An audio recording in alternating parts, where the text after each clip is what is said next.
Your DNA is in your dream. Your DNA is in your dream. Stop wasting valuable time, knowing that if we begin to live our lives as if each day were our last, our lives will take on a whole new meaning. It take on a whole new expression, valuing each moment that we are blessed with. I had been working my whole life. And what I didn't understand, by being determined to chase something, by being committed to it, and what commitment is staying true to what you said you were going to do long after the mood that you have set it in has left. You see, people think commitment is saying, yes, I'll do it on the days when it feels good. But I have been committed to everything that I ever started in my life, and I never stopped and I never quit it. And so by being committed to everything that I started, I finished it. It built a certain type of spirit. It built a certain type of mentality. It built a certain type of individual. And so now I couldn't quit even if I wanted to. I couldn't lay in the bed even if I wanted to. I couldn't stop even if I wanted to. I had too much sweat equity in my life and everything that I was doing. Because I understood my existence wasn't about me. I went from me to we a long time ago. I understood the process is more important than the product. It wasn't about the outcome for me. Whether I made it to the NFL or not, that was inconsequential in God's plan for my life. But I was going to fall in love with that process, because I understood by falling in love with that process, it was going to turn me into a machine. The next thing that begins to nurture that hunger, honor yourself as your word. Don't give your word out lightly. When you throw your word out there and you don't honor it, it makes a statement about you. If you decide to maintain a sense of integrity with yourself, that if I speak it, I'm going to live it. It's who I am. And I'm going to be very cautious in how I give my word to others, and most of all with the commitments that I make to myself, because I want my life to reflect my words and honoring who I am and what I express. Another challenging area in terms of nurturing and developing that hunger in yourself is learning the art of becoming single-minded, learning how to concentrate, learning how to focus in. And you'll be surprised of the things that you're able to do.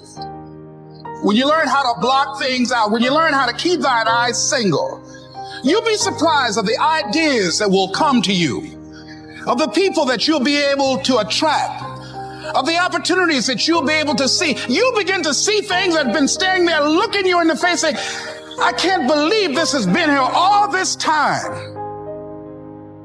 Here's a habit that I do.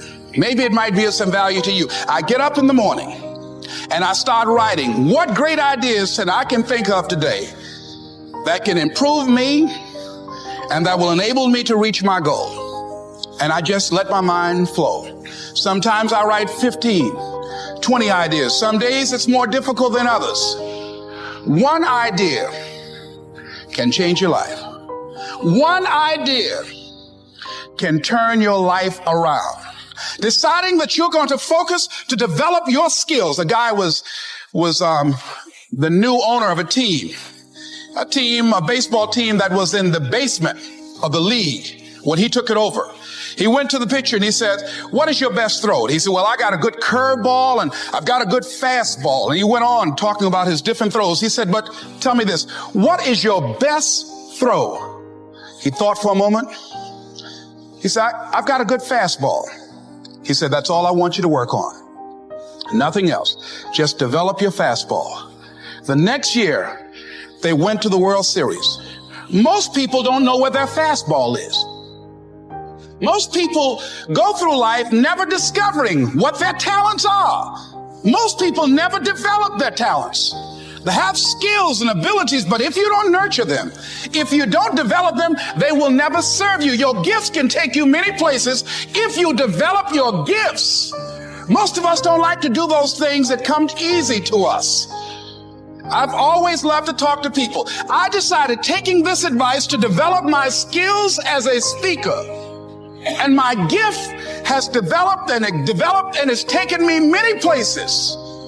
You have something that you brought to the universe. And that if you decide that my life deserves my developing this what I do well, and becoming the best at it and mastering myself and seeing what I have within me, if you decide to drop your buckets where you are and develop your gifts, I grant you, you'll never ever be without. I grant you that your gifts will take you places that will literally amaze you. I grant you that if you begin to work to develop your gifts, you'll develop a strong sense of happiness. You'll get a larger vision of yourself, because part of beginning to get a larger vision of yourself, all of us need some area of our lives where we can have a feeling of competence. That people know when they think about this area, that's something you do. That you eat and sleep that. And that you do that. You do that. And people know it. And you know it. And you know that you know this. If you don't know anything else, you know this. Can you tell I know what I'm doing? Oh, hello. You know this. So you've got to work on it. When other folk are having a good time, you've got to have the strength of character to concentrate, to read, to digest information. If you decide in any particular area that you're concerned about, to make a conscious, deliberate, determined effort to read one book a month in that area, in 5 years, you'll be among the top 5% experts in the world. I read a minimum of 2 books a week. The average American reads only 1 book a year.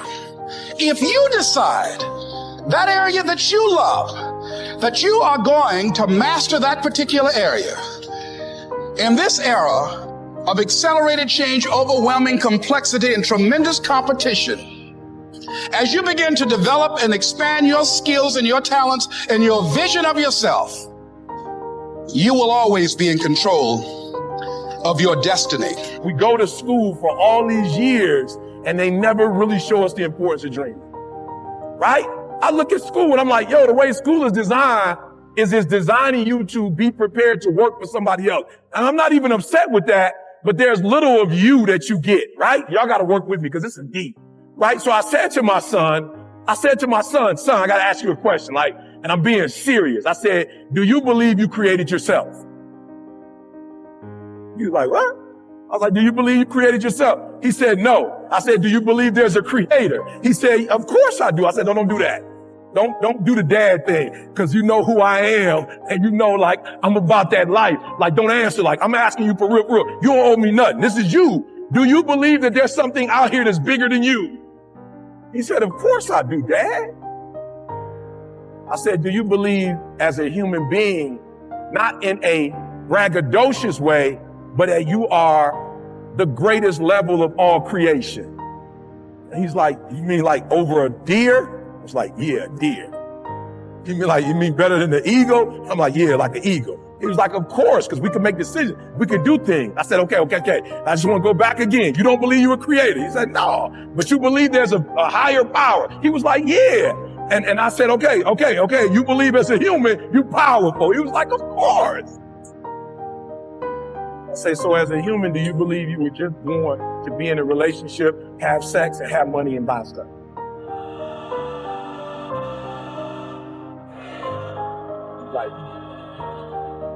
Oh, I guess it's something bigger than that, Dad. It's I guess the other thing is the call. I said, well, if you believe that, why have you never gone after the call? Why you spend so much time worrying about a relationship? Why you spend so much time, son, worried about money and cars and stuff? If you really believe what you just told me, that as a human is something greater than that, then why aren't you on that? He's like, I don't know. I said, because here's the trick, son. If you get this and that, you still might not get you.